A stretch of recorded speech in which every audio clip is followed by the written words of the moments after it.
بسم الله الرحمن الرحيم. ألف لام ميم. ذلك الكتاب لا ريب فيه هدى للمتقين الذين يؤمنون بالغيب ويقيمون الصلاة ومما رزقناهم ينفقون والذين يؤمنون بما أنزل إليك وما أنزل من قبلك وبالآخرة هم يوقنون أولئك على هدى من ربهم وأولئك هم المفلحون إن الذين كفروا سواء عليهم أأنذرتهم أم لم تنذرهم لا يؤمنون ختم الله على قلوبهم وعلى سمعهم وعلى أبصارهم غشاوة ولهم عذاب عظيم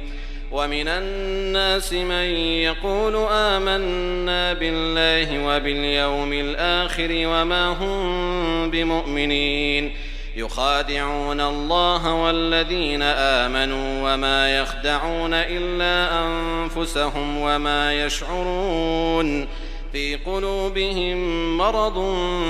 فزادهم الله مرضا ولهم عذاب أليم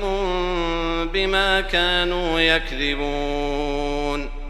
وإذا قيل لهم لا تفسدوا في الأرض قالوا إنما نحن مصلحون ألا إنهم هم المفسدون ولكن لا يشعرون وإذا قيل لهم آمنوا كما آمن الناس قالوا أنؤمن كما آمن السفهاء ألا إنهم هم السفهاء ولكن لا يعلمون وإذا لقوا الذين آمنوا قالوا آمنا وإذا خلوا إلى شياطينهم قالوا إنا معكم إنما نحن مستهزئون الله يستهزئ بهم ويمدهم في طغيانهم يعمهون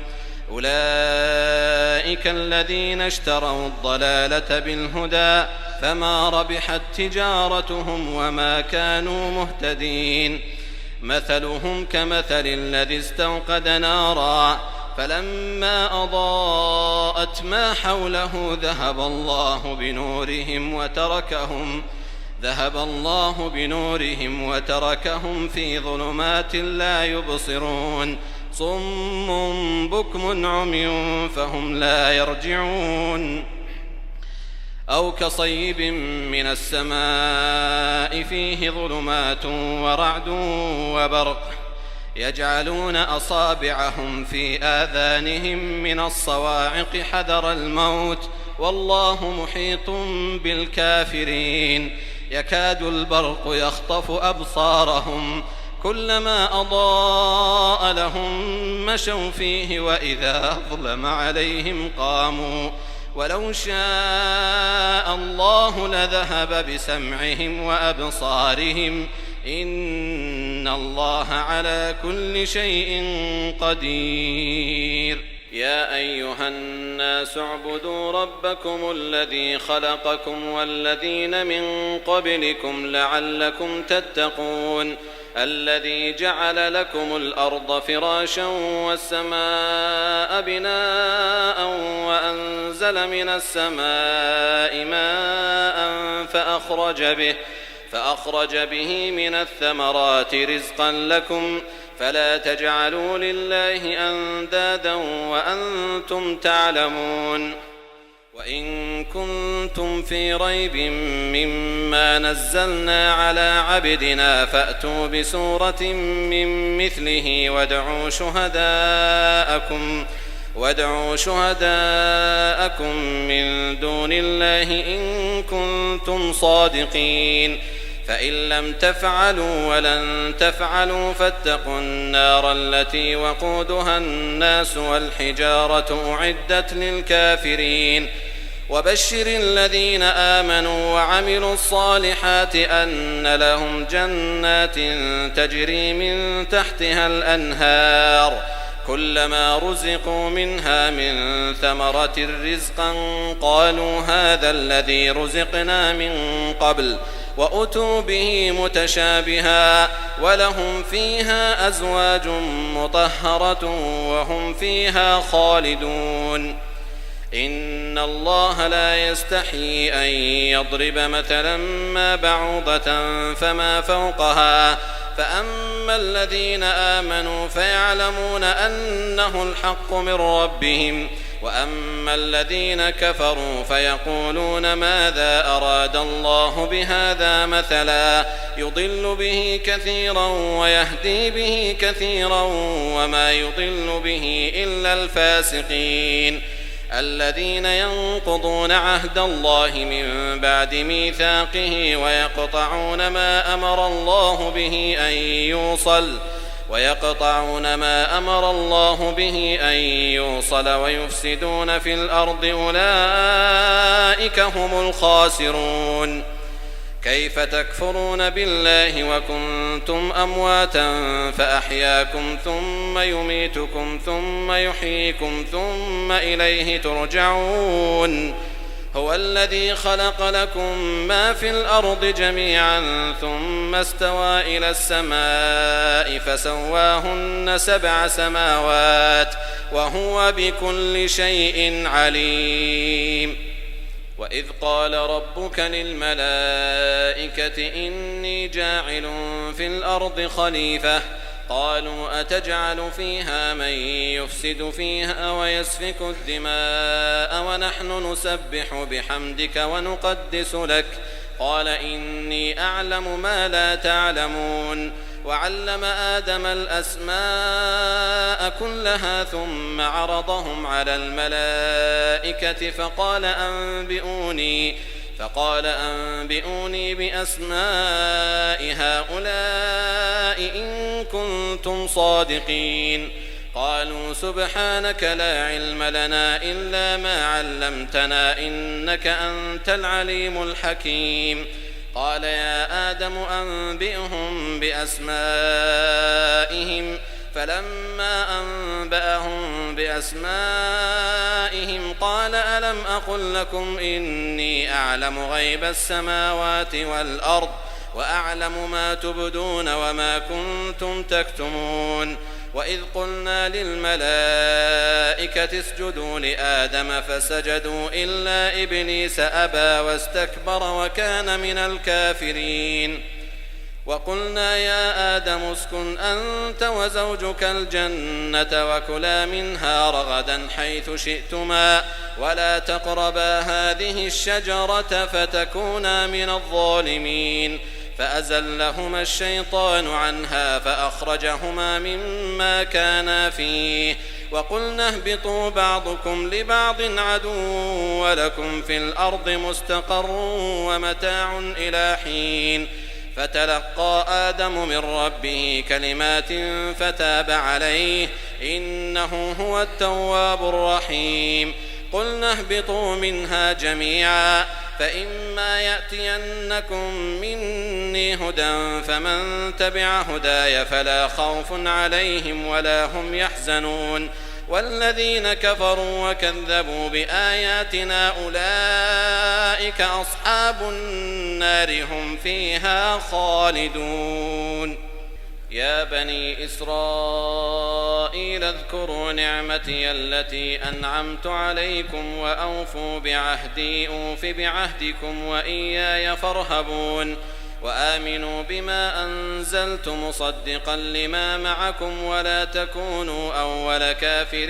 به ولا تشتروا بآياتي ثمنا قليلا وإياي فاتقون. ولا تلبسوا الحق بالباطل وتكتموا الحق وأنتم تعلمون. وأقيموا الصلاة وآتوا الزكاة واركعوا مع الراكعين. أتأمرون الناس بالبر وتنسون أنفسكم وأنتم تتلون الكتاب أفلا تعقلون. واستعينوا بالصبر والصلاة وإنها لكبيرة إلا على الخاشعين الذين يظنون أنهم ملاقو ربهم وأنهم إليه راجعون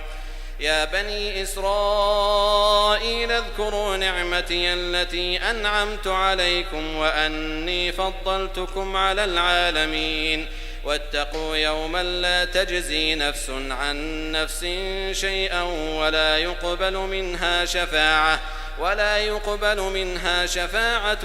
ولا يؤخذ منها عدل ولا هم ينصرون وإذ نجيناكم من آل فرعون يسومونكم سوء العذاب يذبحون أبناءكم ويستحيون نساءكم وفي ذلكم بلاء من ربكم عظيم وإذ فرقنا بكم البحر فأنجيناكم وأغرقنا آل فرعون وأنتم تنظرون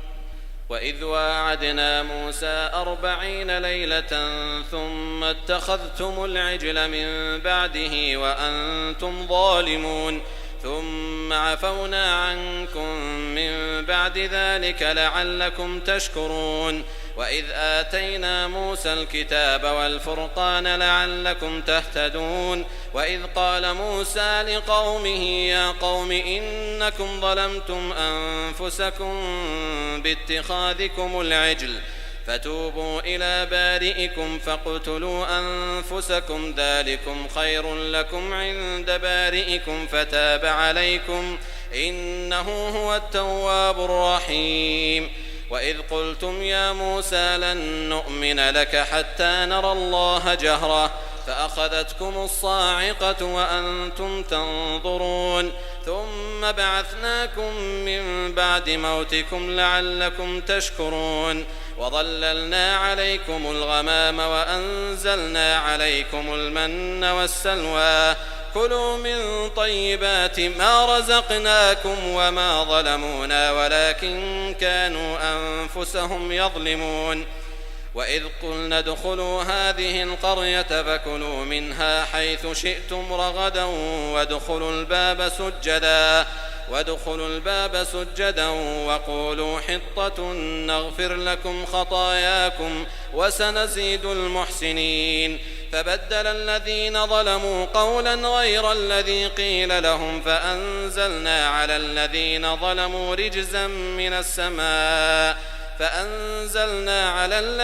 ظلموا رجزا من السماء بما كانوا يفسقون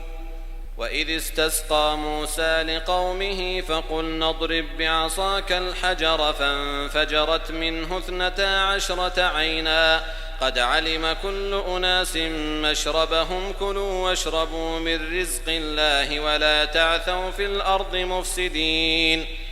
وإذ قلتم يا موسى لن نصبر على طعام واحد فادع لنا ربك يخرج لنا مما تنبت الأرض من بقلها وقثائها وفومها وعدسها وبصلها قال أتستبدلون الذي هو أدنى بالذي هو خير اهبطوا مصرا فإن لكم ما سألتم وضربت عليهم الذلة والمسكنة وباءوا بغضب من الله ذلك بأنهم كانوا يكفرون بآيات الله ويقتلون النبيين بغير الحق ذلك بما عصوا وكانوا يعتدون إن الذين آمنوا والذين هادوا والنصارى والصابئين من آمن بالله واليوم الآخر وعمل صالحا فلهم أجرهم عند ربهم ولا خوف عليهم ولا هم يحزنون وإذ أخذنا ميثاقكم ورفعنا فوقكم الطور خذوا ما آتيناكم بقوة واذكروا ما فيه لعلكم تتقون ثم توليتم من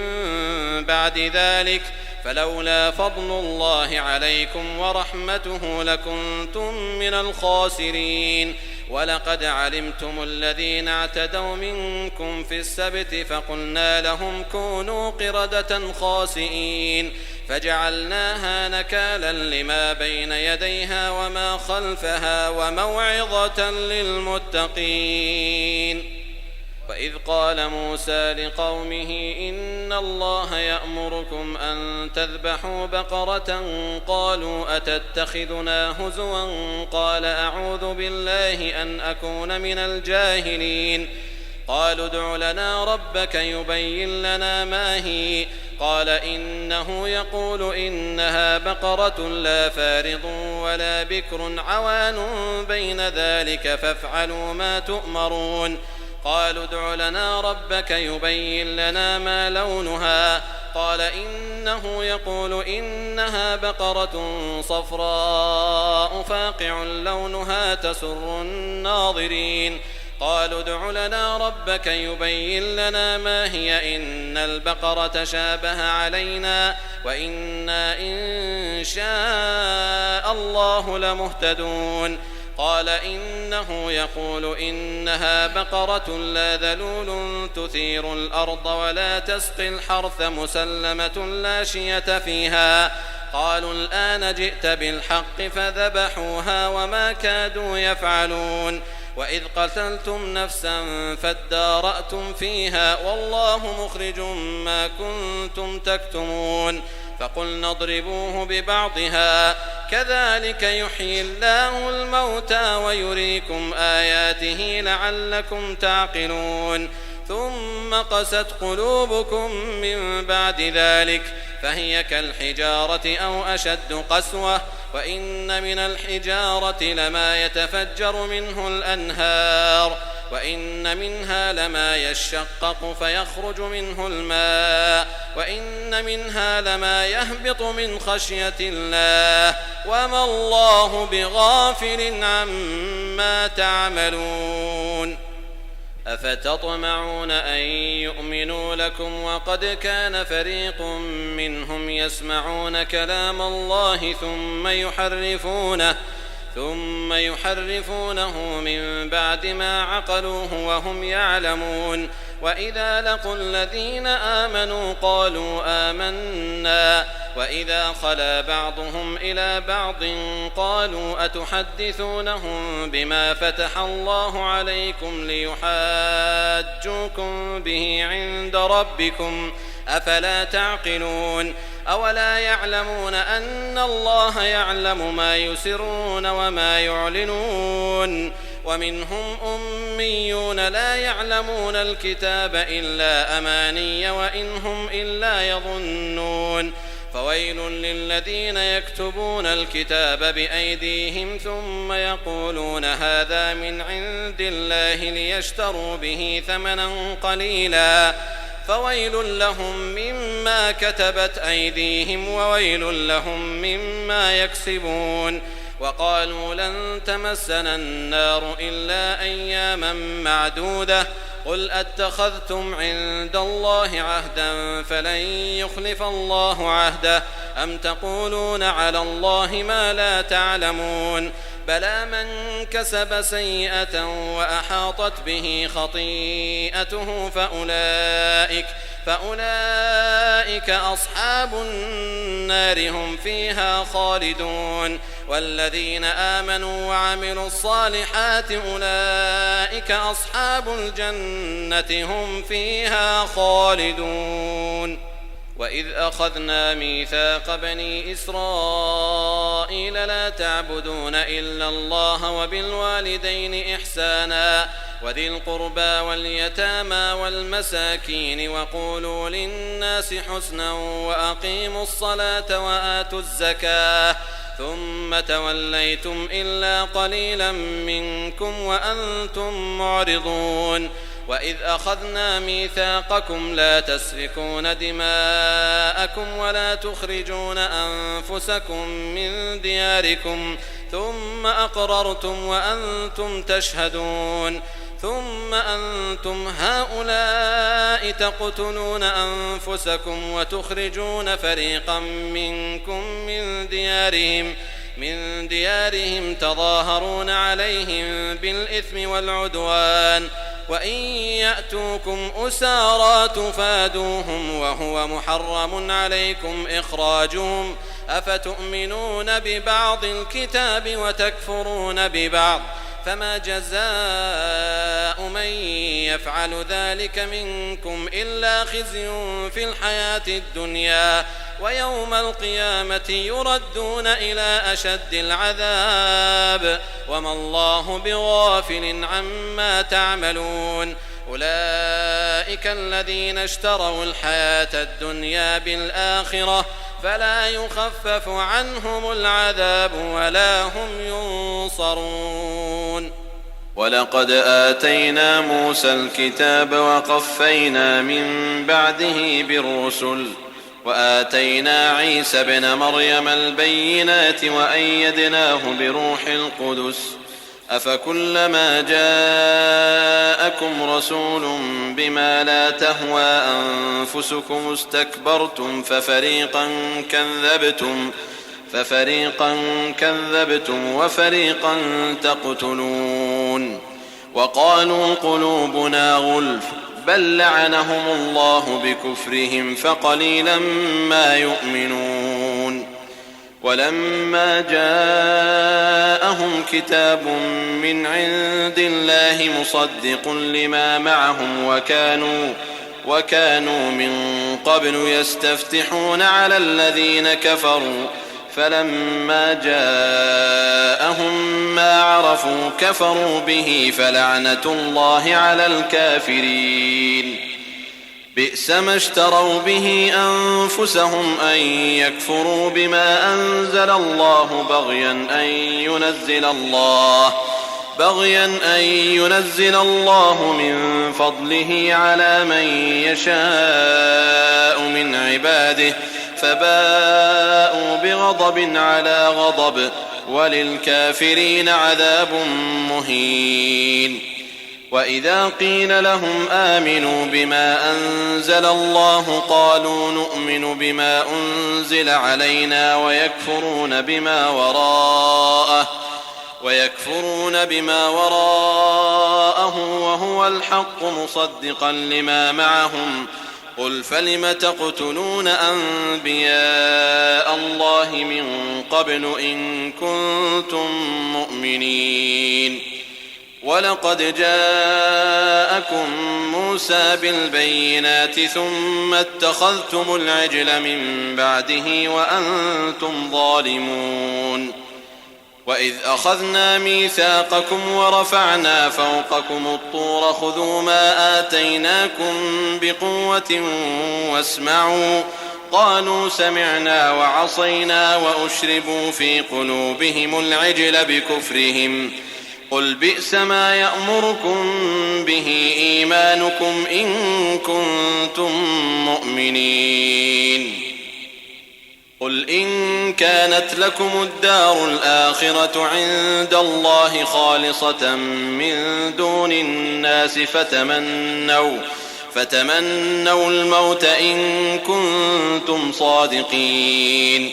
ولن يتمنوه أبدا بما قدمت أيديهم والله عليم بالظالمين ولتجدنهم أحرص الناس على حياة ومن الذين أشركوا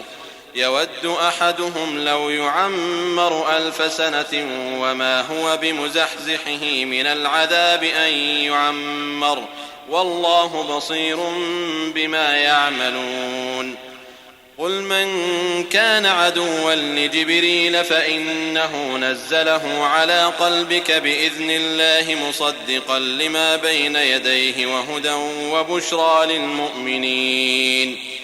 من كان عدوا لله وملائكته ورسله وجبريل وميكال فإن الله عدو للكافرين ولقد أنزلنا إليك آيات بينات وما يكفر بها إلا الفاسقون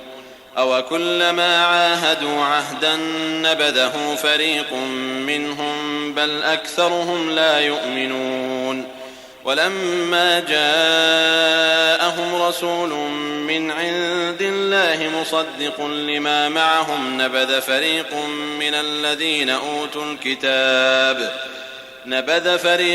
من الذين أوتوا الكتاب كتاب الله وراء ظهورهم كأنهم لا يعلمون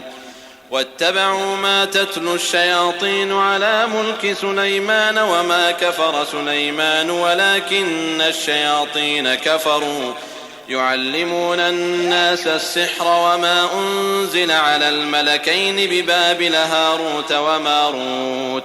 وما يعلمان من أحد حتى يقولا إنما نحن فتنة فلا تكفر فيتعلمون منهما ما يفرقون به بين المرء وزوجه وما هم بضارين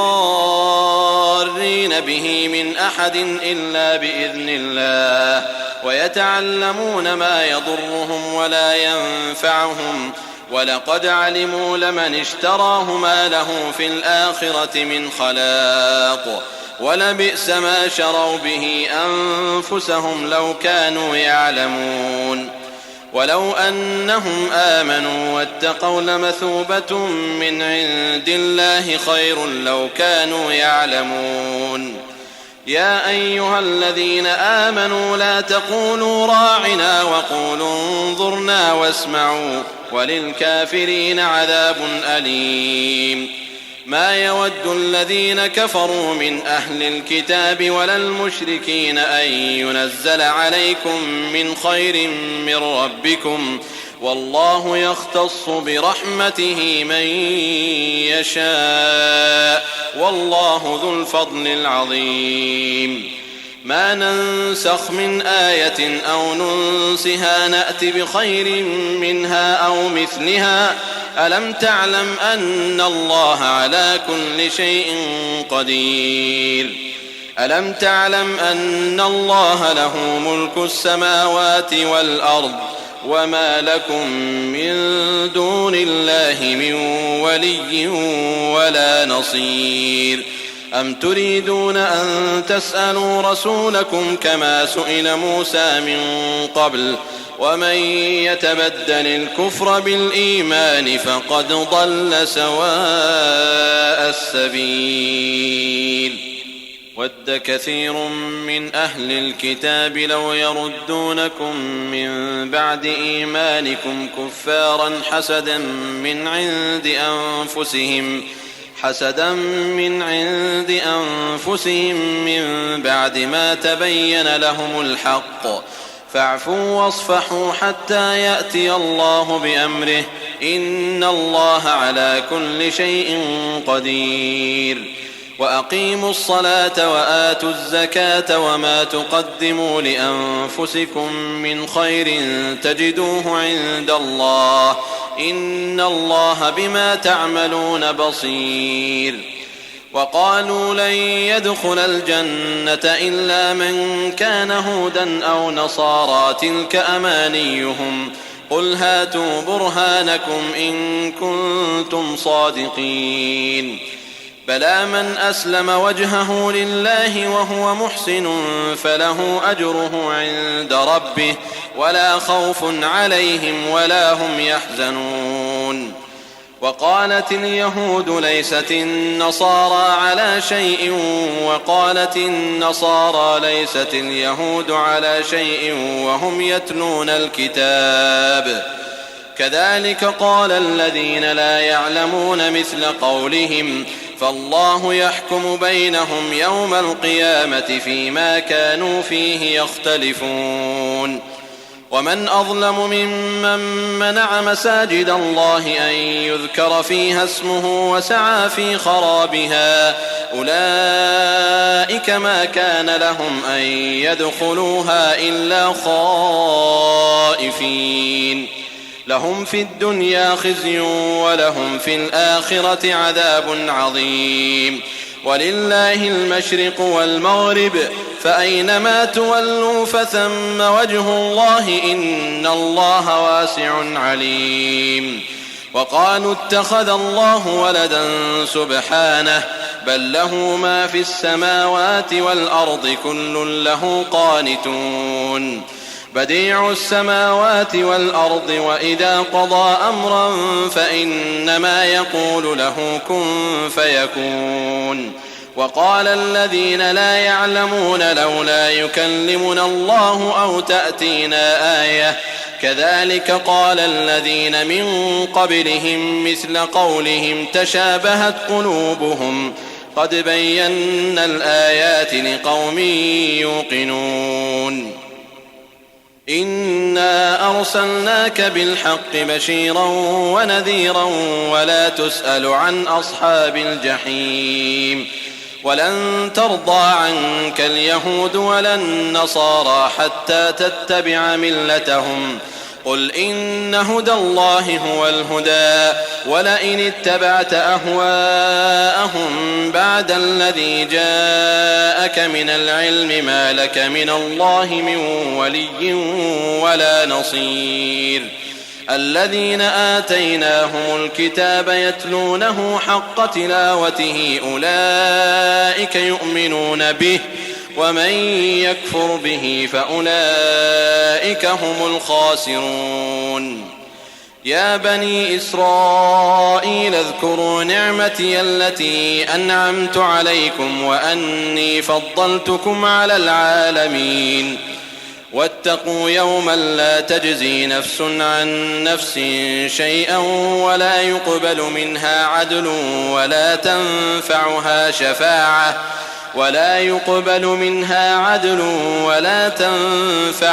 شفاعة ولا هم ينصرون. وإذ ابتلى إبراهيم ربه بكلمات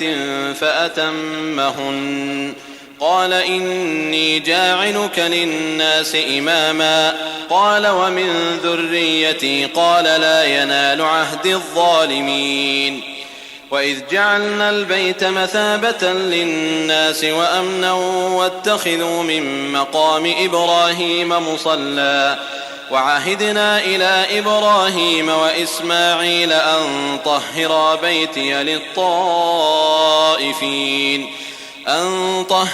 بيتي للطائفين والعاكفين والركع السجود. وإذ قال إبراهيم رب اجعل هذا بلدا آمنا وارزق أهله من الثمرات من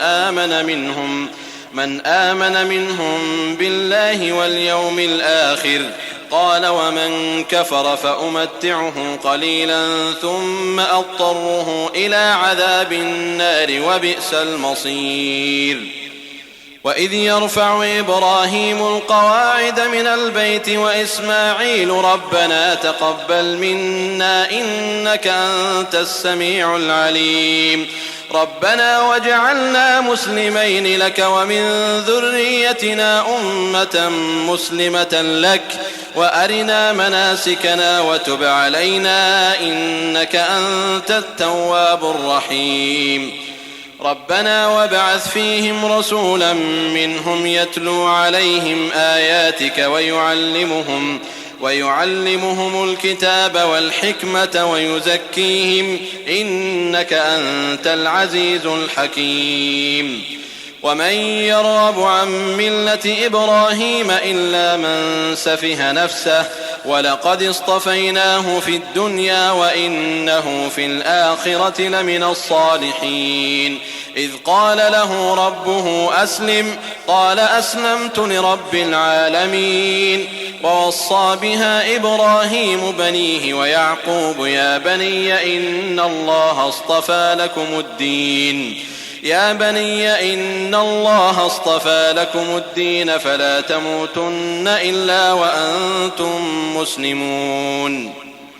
أم كنتم شهداء إذ حضر يعقوب الموت إذ قال لبنيه ما تعبدون من بعدي قالوا نعبد إلهك وإله آبائك إبراهيم وإسماعيل وإسحاق إلها واحدا ونحن له مسلمون تلك أمة قد خلت لها ما كسبت ولكم ما كسبتم ولا تسألون عما كانوا يعملون وقالوا كونوا هودا أو نصارى تهتدوا قل بل ملة إبراهيم حنيفا وما كان من المشركين قولوا آمنا بالله وما أنزل إلينا وما أنزل إلى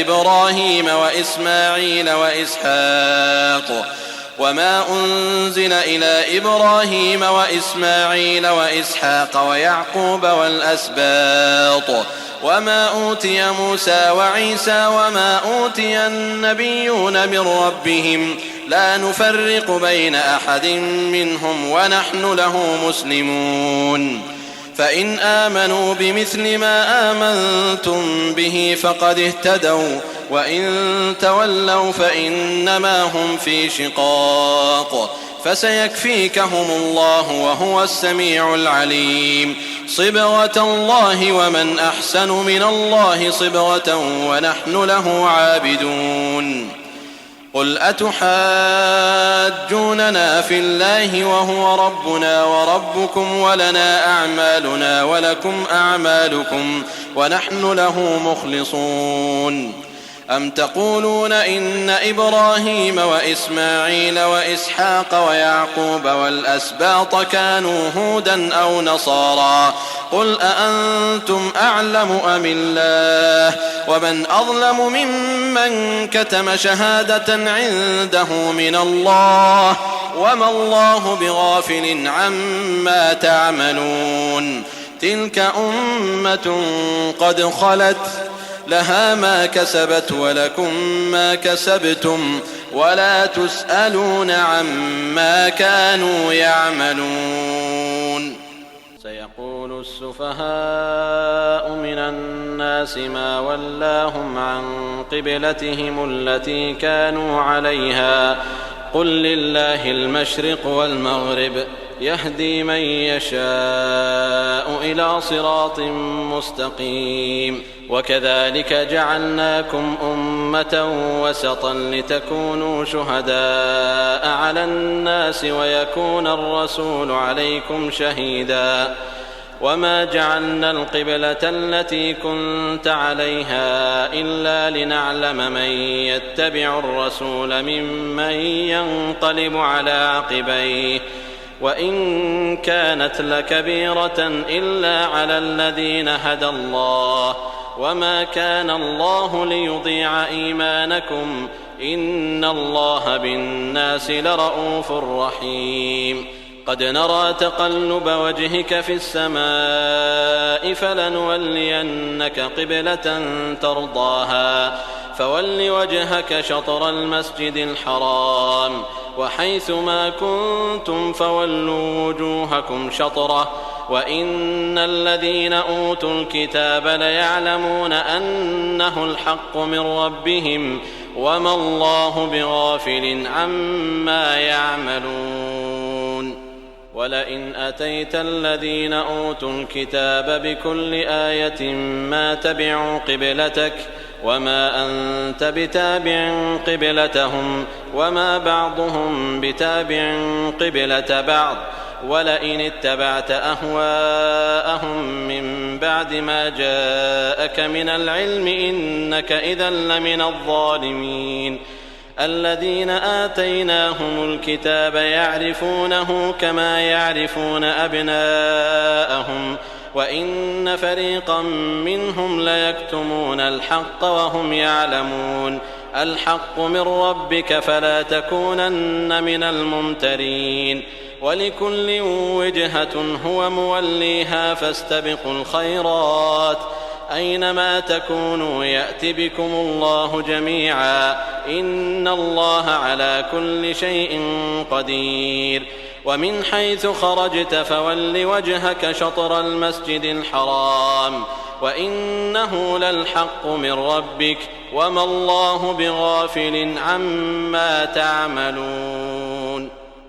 ومن حيث خرجت فول وجهك شطر المسجد الحرام وحيث ما كنتم فولوا وجوهكم شطره لئلا يكون للناس عليكم حجة إلا الذين ظلموا منهم فلا تخشوهم واخشوني ولأتم نعمتي عليكم ولعلكم تهتدون كما أرسلنا فيكم رسولا منكم يتلو عليكم آياتنا ويزكيكم ويعلمكم الكتاب والحكمة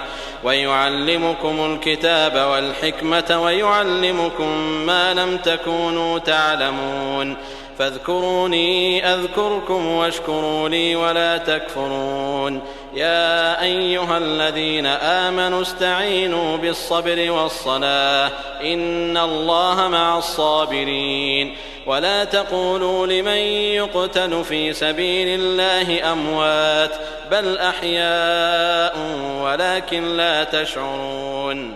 ولنبلونكم بشيء من الخوف والجوع ونقص من الأموال والأنفس والثمرات وبشر الصابرين الذين إذا أصابتهم مصيبة قالوا إنا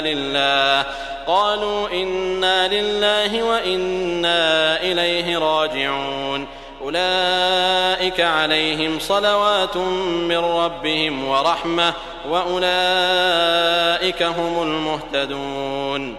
إن الصفا والمروة من شعائر الله فمن حج البيت أو اعتمر فلا جناح عليه أن يطوف بهما ومن تطوع خيرا فإن الله شاكر عليم إن الذين يكتمون ما أنزلنا من البينات والهدى من بعد ما بيناه للناس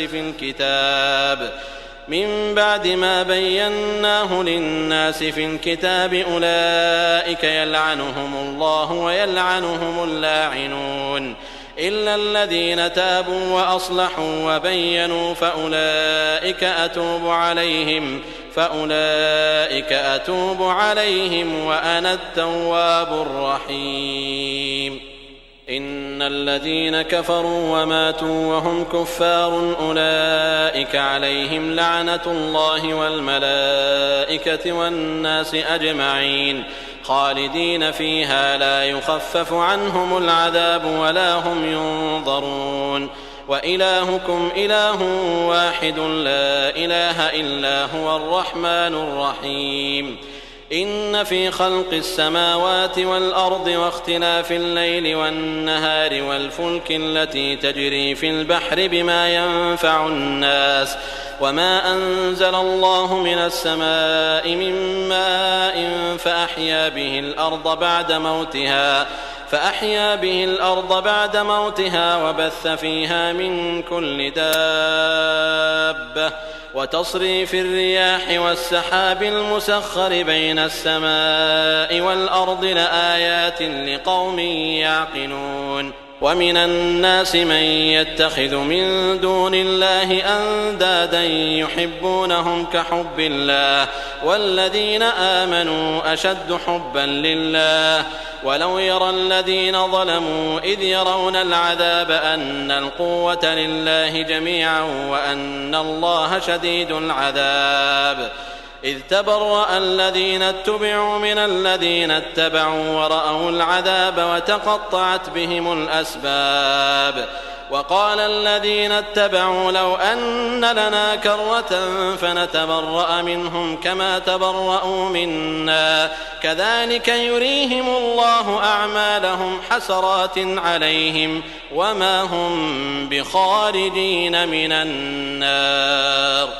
يا أيها الناس كلوا مما في الأرض حلالا طيبا ولا تتبعوا خطوات الشيطان إنه لكم عدو مبين إنما يأمركم بالسوء والفحشاء وأن تقولوا على الله ما لا تعلمون وإذا قيل لهم اتبعوا ما أنزل الله قالوا بل نتبع ما ألفينا عليه آباءنا أولو كان آباؤهم لا يعقلون شيئا ولا يهتدون ومثل الذين كفروا كمثل الذي ينعق بما لا يسمع إلا دعاء ونداء صم بكم عمي فهم لا يعقلون يا أيها الذين آمنوا كلوا من طيبات ما رزقناكم واشكروا لله إن كنتم إياه تعبدون إنما حرم عليكم الميتة والدم ولحم الخنزير وما أهل به لغير الله فمن اضطر غير باغ ولا عاد فلا إثم عليه إن الله غفور رحيم إن الذين يكتمون ما أنزل الله من الكتاب ويشترون به ثمنا قليلا أولئك ما يأكلون في بطونهم إلا النار ولا يكلمهم الله يوم القيامة ولا يزكيهم ولهم عذاب أليم أولئك الذين اشتروا الضلالة بالهدى والعذاب بالمغفرة فما أصبرهم على النار ذلك بأن الله نزل الكتاب بالحق وإن الذين اختلفوا في الكتاب لفي شقاق بعيد ليس البر أن تولوا وجوهكم قبل المشرق والمغرب ولكن البر من آمن بالله واليوم الآخر والملائكة والكتاب والنبيين وآتى المال على حبه ذوي القربى واليتامى والمساكين وابن السبيل والسائلين وفي الرقاب وأقام الصلاة وآتى الزكاة والموفون بعهدهم إذا عاهدوا والصابرين في البأساء والضراء وحين البأس أولئك الذين صدقوا وأولئك هم المتقون يا أيها الذين آمنوا كتب عليكم القصاص في القتلى الحر بالحر والعبد بالعبد والأنثى بالأنثى فمن عفي له من أخيه شيء فاتباع بالمعروف وأداء إليه بإحسان ذلك تخفيف من ربكم ورحمة فمن اعتدى بعد ذلك فله عذاب أليم ولكم في القصاص حياة يا أولي الألباب لعلكم تتقون كتب عليكم إذا حضر أحدكم الموت إن ترك خيرا الوصية للوالدين والأقربين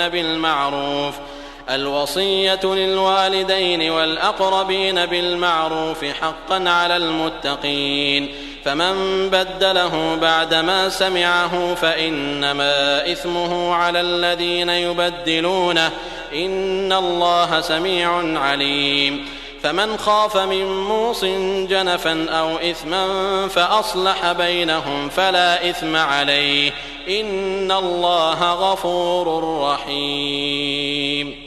يا أيها الذين آمنوا كتب عليكم الصيام كما كتب على الذين من قبلكم لعلكم تتقون أياما معدودات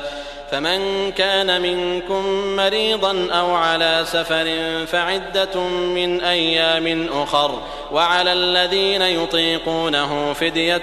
طعام مسكين فمن تطوع خيرا فهو خير له وأن تصوموا خير لكم إن كنتم تعلمون شهر رمضان الذي أنزل فيه القرآن هدى للناس وبينات من الهدى والفرقان فمن شهد منكم الشهر فليصم ومن كان مريضا أو على سفر فعدة من أيام أخر يريد الله بكم اليسر ولا يريد بكم العسر ولتكملوا العدة ولتكبروا الله على ما هداكم ولعلكم تشكرون. وإذا سألك عبادي عني فإني قريب أجيب دعوة الداع إذا دعان فليستجيبوا لي وليؤمنوا بي لعلهم يرشدون. أحل لكم ليلة الصيام الرفث إلى نسائكم هن لباس لكم وأنتم لباس لهن علم الله أنكم كنتم تختانون أنفسكم فتاب عليكم وعفى عنكم فالآن باشروهن وابتغوا ما كتب الله لكم وكلوا واشربوا حتى يتبين لكم الخيط الأبيض من الخيط الأسود من الفجر ثم أتموا الصيام إلى الليل ولا تباشروهن وأنتم عاكفون في المساجد تلك حدود الله فلا تقربوها كذلك يبين الله آياته للناس لعلهم يتقون. ولا تأكلوا أموالكم بينكم بالباطل وتدلوا بها إلى الحكام لتأكلوا فريقا من أموال الناس بالإثم وأنتم تعلمون. يسألونك عن الأهلة قل هي مواقيت للناس والحج وليس البر بأن تأتوا البيوت من ظهورها ولكن البر من اتقى وأتوا البيوت من أبوابها واتقوا الله لعلكم تفلحون. وقاتلوا في سبيل الله الذين يقاتلونكم ولا تعتدوا إن الله لا يحب المعتدين. واقتلوهم حيث ثقفتموهم وأخرجوهم من حيث أخرجوكم والفتنة أشد من القتل ولا تقاتلوهم عند المسجد الحرام حتى يقاتلوكم فيه فإن قاتلوكم فاقتلوهم كذلك جزاء الكافرين فإن انتهوا فإن الله غفور رحيم. وقاتلوهم حتى لا تكون فتنة ويكون الدين لله فإن انتهوا فلا عدوان إلا على الظالمين. الشهر الحرام بالشهر الحرام والحرمات قصاص فمن اعتدى عليكم فاعتدوا عليه بمثل ما اعتدى عليكم واتقوا الله واعلموا أن الله مع المتقين. وأنفقوا في سبيل الله ولا تلقوا بأيديكم إلى التهلكة وأحسنوا إن الله يحب المحسنين. وأتموا الحج والعمرة لله فإن أحصرتم فما استيسر من الهدي ولا تحلقوا رؤوسكم حتى يبلغ الهدي محله فمن كان منكم مريضا أو به أذى من رأسه ففدية من صيام أو صدقة أو نسك فإذا أمنتم فمن تمتع بالعمرة إلى الحج فما استيسر من الهدي فمن لم يجد فصيام 3 أيام في الحج و7 إذا رجعتم تلك 10 كاملة ذلك لمن لم يكن أهله حاضر المسجد الحرام واتقوا الله واعلموا أن الله شديد العقاب. الحج أشهر معلومات فمن فرض فيهن الحج فلا رفث ولا فسوق ولا جدال في الحج وما تفعلوا من خير يعلمه الله وتزودوا فإن خير الزاد التقوى واتقون يا أولي الألباب. ليس عليكم جناح أن تبتغوا فضلا من ربكم فإذا أفضتم من عرفات فاذكروا الله عند المشعر الحرام واذكروه كما هداكم وإن كنتم من قبله لمن الضالين ثم أفيضوا من حيث أفاض الناس واستغفروا الله إن الله غفور رحيم. فإذا قضيتم مناسككم فاذكروا الله كذكركم آباءكم أو أشد ذكرا فمن الناس من يقول ربنا آتنا في الدنيا وما له في الآخرة من خلاق ومنهم من يقول ربنا آتنا في الدنيا حسنة وفي الآخرة حسنة وقنا عذاب النار أولئك لهم نصيب مما كسبوا والله سريع الحساب واذكروا الله في أيام معدودات فمن تعجل في يومين فلا إثم عليه ومن تأخر فلا إثم عليه لمن اتقى واتقوا الله واعلموا أنكم إليه تحشرون ومن الناس من يعجبك قوله في الحياة الدنيا ويشهد الله على ما في قلبه وهو ألد الخصام وإذا تولى سعى في الأرض ليفسد فيها ويهلك الحرث والنسل والله لا يحب الفساد وإذا قيل له اتق الله أخذته العزة بالإثم فحسبه جهنم ولبئس المهاد ومن الناس من يشري نفسه ابتغاء مرضات الله والله رؤوف بالعباد يا أيها الذين آمنوا ادخلوا في السلم كافة ولا تتبعوا خطوات الشيطان إنه لكم عدو مبين فإن زللتم من بعد ما جاءتكم البينات فاعلموا أن الله عزيز حكيم هل ينظرون إلا أن يأتيهم الله في ظلل من الغمام والملائكة وقضي الأمر وإلى الله ترجع الأمور سل بني إسرائيل كم آتيناهم من آية بينة ومن يبدل نعمة الله من بعد ما جاءته فإن الله شديد العقاب زين للذين كفروا الحياة الدنيا ويسخرون من الذين آمنوا والذين اتقوا فوقهم يوم القيامة والله يرزق من يشاء بغير حساب كان الناس أمة واحدة فبعث الله النبيين مبشرين ومنذرين وأنزل معهم الكتاب بالحق ليحكم بين الناس فيما اختلفوا فيه وما اختلف فيه إلا الذين أوتوه من بعد ما جاءتهم البينات بغيا بينهم فهدى الله الذين آمنوا لما اختلفوا فيه من الحق بإذنه والله يهدي من يشاء إلى صراط مستقيم أم حسبتم أن تدخلوا الجنة ولما يأتكم مثل الذين خلوا من قبلكم مستهم البأساء والضراء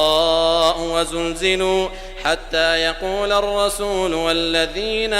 آمنوا معه متى نصر الله ألا إن نصر الله قريب يسألونك ماذا ينفقون قل ما أنفقتم من خير فللوالدين والأقربين واليتامى والمساكين وابن السبيل وما تفعلوا من خير فإن الله به عليم كتب عليكم القتال وهو كره لكم وعسى أن تكرهوا شيئا وهو خير لكم وعسى أن تحبوا شيئا وهو شر لكم والله يعلم وأنتم لا تعلمون يسألونك عن الشهر الحرام قتال فيه قل قتال فيه كبير وصد عن سبيل الله وكفر به والمسجد الحرام وإخراج أهله منه أكبر عند الله والفتنة أكبر من القتل ولا يزالون يقاتلونكم حتى يردوكم عن دينكم إن استطاعوا ومن يرتدد منكم عن دينه فيمت وهو كافر فأولئك حبطت أعمالهم في الدنيا والآخرة وأولئك أصحاب النار هم فيها خالدون. إن الذين آمنوا والذين هاجروا وجاهدوا في سبيل الله أولئك يرجون رحمة الله والله غفور رحيم. يسألونك عن الخمر والميسر قل فيهما إثم كبير ومنافع للناس وإثمهما أكبر من نفعهما ويسألونك ماذا ينفقون قل العفو كذلك يبين الله لكم الآيات لعلكم تتفكرون في الدنيا والآخرة. ويسألونك عن اليتامى قل إصلاح لهم خير وإن تخالطوهم فإخوانكم والله يعلم المفسد من المصلح ولو شاء الله لأعنتكم إن الله عزيز حكيم. ولا تنكحوا المشركات حتى يؤمن ولأمة مؤمنة خير من مشركة ولو أعجبتكم ولا تنكحوا المشركين حتى يؤمنوا ولعبد مؤمن خير من مشرك ولو أعجبكم أولئك يدعون إلى النار والله يدعو إلى الجنة والمغفرة بإذنه ويبين آياته للناس لعلهم يتذكرون. ويسألونك عن المحيض قل هو أذى فاعتزلوا النساء في المحيض ولا تقربوهن حتى يطهرن فإذا تطهرن فأتوهن من حيث أمركم الله إن الله يحب التوابين ويحب المتطهرين. نساؤكم حرث لكم فأتوا حرثكم أنى شئتم وقدموا لأنفسكم واتقوا الله واعلموا أنكم ملاقوه وبشر المؤمنين. ولا تجعلوا الله عرضة لأيمانكم أن تبروا وتتقوا وتصلحوا بين الناس والله سميع عليم. لا يؤاخذكم الله باللغو في أيمانكم ولكن يؤاخذكم بما كسبت قلوبكم والله غفور حليم. للذين يؤلون من نسائهم تربص 4 أشهر فإن فاءوا فإن الله غفور رحيم. وإن عزموا الطلاق فإن الله سميع عليم. والمطلقات يتربصن بأنفسهن 3 قروء ولا يحل لهن أن يكتمن ما خلق الله في أرحامهن إن كن يؤمن بالله واليوم الآخر وبعولتهن أحق بردهن في ذلك إن أرادوا إصلاحا ولهن مثل الذي عليهن بالمعروف وللرجال عليهن درجة والله عزيز حكيم. الطلاق 2 فإمساك بمعروف أو تسريح بإحسان. ولا يحل لكم أن تأخذوا مما آتيتموهن شيئا إلا أن يخافا ألا يقيما حدود الله فإن خفتم ألا يقيما حدود الله فلا جناح عليهما فيما افتدت به تلك حدود الله فلا تعتدوها ومن يتعد حدود الله فأولئك هم الظالمون. فإن طلقها فلا تحل له من بعد حتى تنكح زوجا غيره فإن طلقها فلا جناح عليهما أن يتراجعا إن ظنا أن يقيما حدود الله، وتلك حدود الله يبينها لقوم يعلمون. وإذا طلقتم النساء فبلغن أجلهن فأمسكوهن بمعروف أو سرحوهن بمعروف،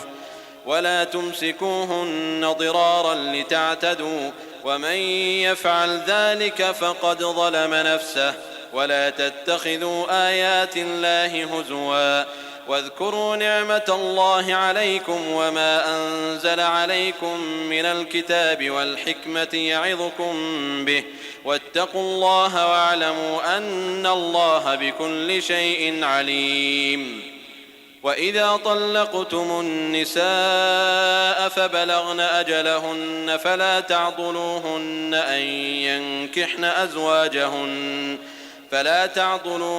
أن ينكحن أزواجهن إذا تراضوا بينهم بالمعروف،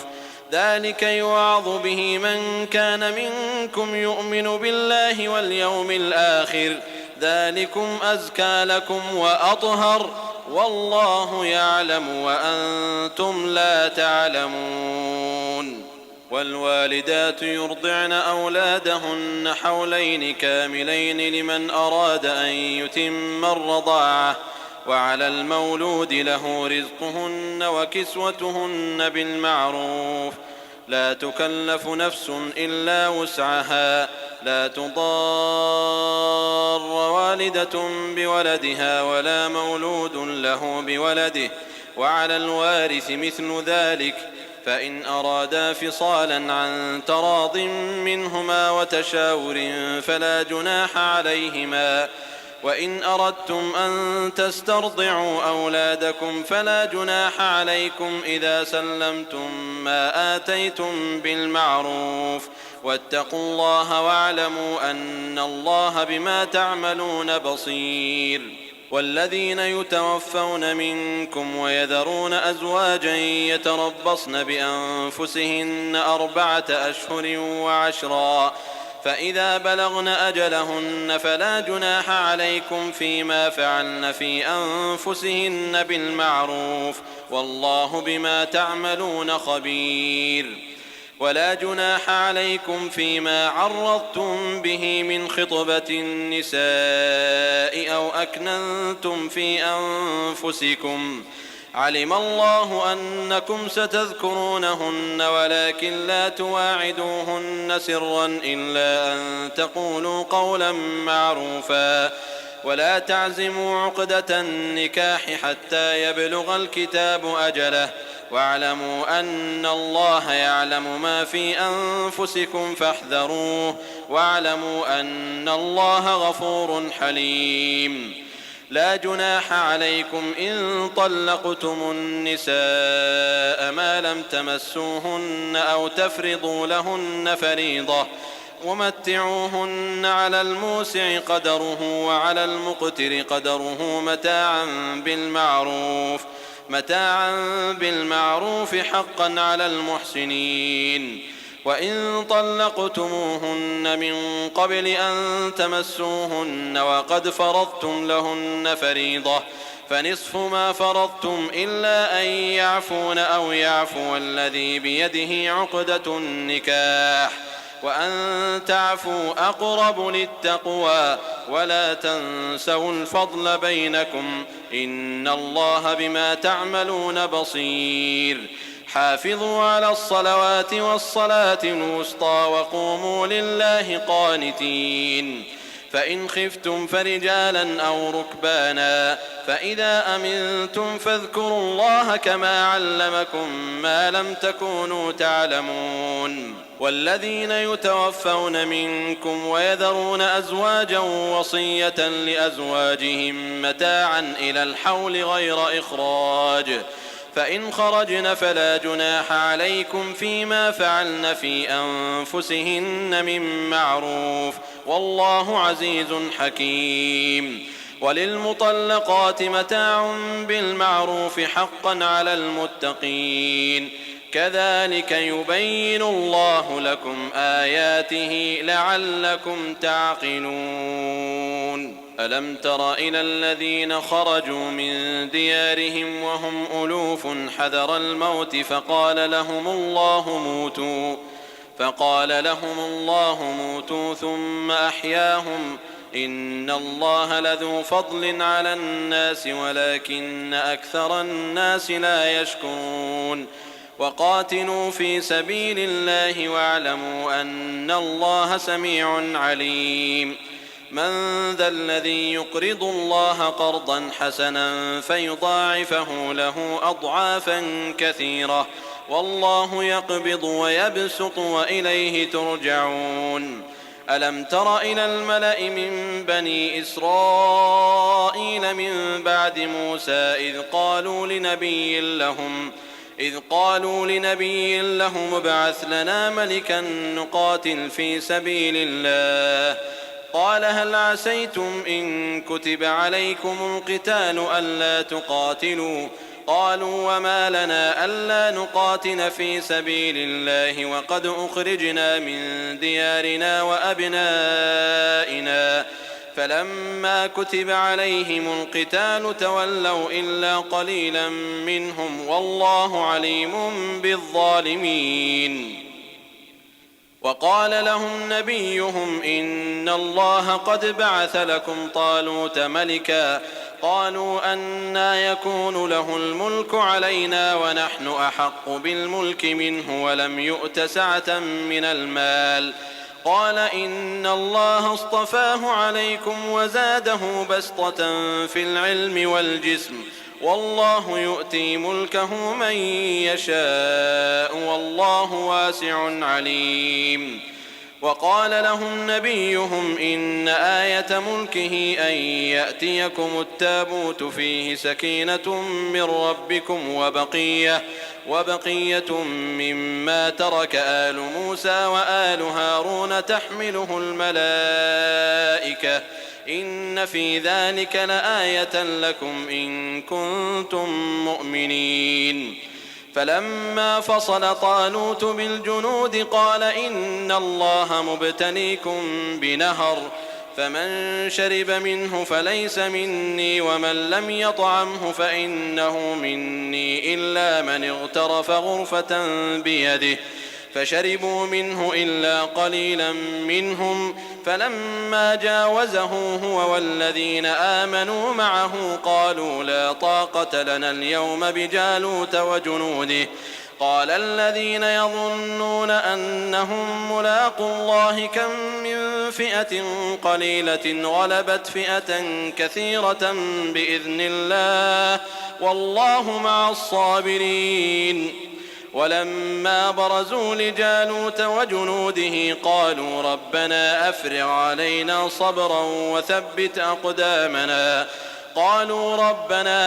علينا صبرا وثبت أقدامنا وانصرنا على القوم الكافرين فهزموهم بإذن الله وقتل داود جالوت وآتاه الله الملك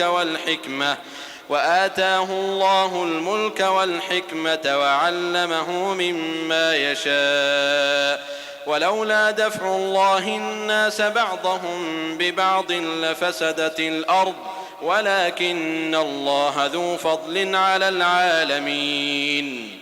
تلك آيات الله نتلوها عليك بالحق وإنك لمن المرسلين تلك الرسل فضلنا بعضهم على بعض منهم من كلم الله ورفع بعضهم درجات وآتينا عيسى ابن مريم البينات وأيدناه بروح القدس ولو شاء الله ما اقتتل الذين من بعدهم من بعد ما جاءتهم البينات ولكن اختلفوا فمنهم من آمن ومنهم من كفر ولو شاء الله ما اقتتلوا ولكن الله يفعل ما يريد يا أيها الذين آمنوا أنفقوا مما رزقناكم من قبل أن يأتي يوم لا بيع فيه ولا خلة ولا شفاعة والكافرون هم الظالمون. الله لا إله إلا هو الحي القيوم لا تأخذه سنة ولا نوم له ما في السماوات وما في الأرض من ذا الذي يشفع عنده إلا بإذنه يعلم ما بين أيديهم وما خلفهم ولا يحيطون بشيء من علمه إلا بما شاء وسع كرسيه السماوات والأرض ولا يؤوده حفظهما وهو العلي العظيم. لا إكراه في الدين قد تبين الرشد من الغي فمن يكفر بالطاغوت ويؤمن بالله فقد استمسك بالعروة الوثقى لا انفصام لها والله سميع عليم. الله ولي الذين آمنوا يخرجهم من الظلمات إلى النور والذين كفروا أولياؤهم الطاغوت يخرجونهم من النور إلى الظلمات أولئك أصحاب النار هم فيها خالدون. ألم تر إلى الذي حاج إبراهيم في ربه أن آتاه الله الملك إذ قال إبراهيم ربي الذي يحيي ويميت قال أنا أحيي وأميت قال إبراهيم فإن الله يأتي بالشمس من المشرق فأت بها من المغرب فبهت الذي كفر والله لا يهدي القوم الظالمين. أو كالذي مر على قرية وهي خاوية على عروشها قال أنى يحيي هذه الله بعد موتها فأماته الله 100 عام ثم بعثه قال كم لبثت قال لبثت يوما أو بعض يوم قال بل لبثت 100 عام فانظر إلى طعامك وشرابك لم يتسنه وانظر إلى حمارك ولنجعلك آية للناس وانظر إلى العظام كيف ننشزها ثم نكسوها لحما فلما تبين له قال أعلم أن الله على كل شيء قدير. وإذ قال إبراهيم رب أرني كيف تحيي الموتى قال أولم تؤمن قال بلى ولكن ليطمئن قلبي قال فخذ 4 من الطير فصرهن إليك ثم اجعل على كل جبل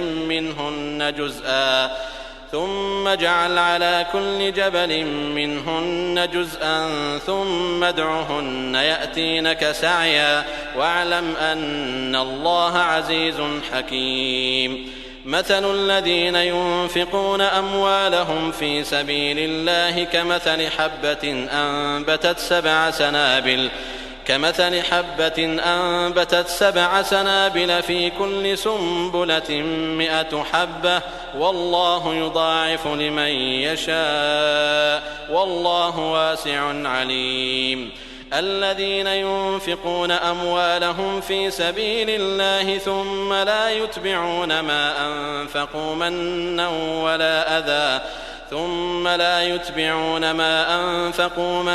ولا أذى لهم أجرهم عند ربهم ولا خوف عليهم ولا هم يحزنون. قول معروف ومغفرة خير من صدقة يتبعها أذى والله غني حليم. يا أيها الذين آمنوا لا تبطلوا صدقاتكم بالمن والأذى كالذي ينفق ماله رئاء الناس ولا يؤمن بالله واليوم الآخر فمثله كمثل صفوان عليه تراب فأصابه وابل فتركه صلدا لا يقدرون على شيء مما كسبوا والله لا يهدي القوم الكافرين. ومثل الذين ينفقون أموالهم ابتغاء مرضات الله وتثبيتا من أنفسهم كمثل جنة بربوة أصابها وابل فآتت أكلها ضعفين فإن لم يصبها وابل فطل والله بما تعملون بصير. أيود أحدكم أن تكون له جنة من نخيل وأعناب تجري من تحتها الأنهار له فيها من كل الثمرات وأصابه الكبر وله ذرية ضعفاء فأصابها إعصار فيه نار فاحترقت كذلك يبين الله لكم الآيات لعلكم تتفكرون. يا أيها الذين آمنوا أنفقوا من طيبات ما كسبتم ومما أخرجنا لكم من الأرض ولا تيمموا الخبيث منه تنفقون ولستم بآخذيه إلا أن تغمضوا فيه واعلموا أن الله غني حميد. الشيطان يعدكم الفقر ويأمركم بالفحشاء والله يعدكم مغفرة منه وفضلا والله واسع عليم. يؤتي الحكمة من يشاء ومن يؤت الحكمة فقد أوتي خيرا كثيرا وما يذكر إلا أولو الألباب. وما أنفقتم من نفقة أو نذرتم من نذر فإن الله يعلمه وما للظالمين من أنصار. إن تبدوا الصدقات فنعما هي وإن تخفوها وتؤتوها الفقراء فهو خير لكم ويكفر عنكم من سيئاتكم والله بما تعملون خبير. ليس عليك هداهم ولكن الله يهدي من يشاء وما تنفقوا من خير فلأنفسكم وما تنفقون إلا ابتغاء وجه الله وما تنفقوا من خير يوفى إليكم وأنتم لا تظلمون. للفقراء الذين أحصروا في سبيل الله لا يستطيعون ضربا في الأرض يحسبهم الجاهل أغنياء من التعفف تعرفهم بسيماهم لا يسألون الناس إلحافا وما تنفقوا من خير فإن الله به عليم. الذين ينفقون أموالهم بالليل والنهار سرا وعلانية فلهم أجرهم عند ربهم ولا خوف عليهم ولا هم يحزنون. الذين يأكلون الربا لا يقومون إلا كما يقوم الذي يتخبطه الشيطان من المس ذلك بأنهم قالوا إنما البيع مثل الربا وأحل الله البيع وحرم الربا فمن جاءه موعظة من ربه فانتهى فله ما سلف وأمره إلى الله ومن عاد فأولئك أصحاب النار هم فيها خالدون. يمحق الله الربا ويربي الصدقات والله لا يحب كل كفار أثيم. إن الذين آمنوا وعملوا الصالحات وأقاموا الصلاة وآتوا الزكاة لهم أجرهم عند ربهم ولا خوف عليهم ولا هم يحزنون. يا أيها الذين آمنوا اتقوا الله وذروا ما بقي من الربا إن كنتم مؤمنين فإن لم تفعلوا فأذنوا بحرب من الله ورسوله وإن تبتم فلكم رؤوس أموالكم لا تظلمون ولا تظلمون وإن كان ذو عسرة فنظرة إلى ميسرة وأن تصدقوا خير لكم إن كنتم تعلمون واتقوا يوما ترجعون فيه إلى الله ثم توفى كل نفس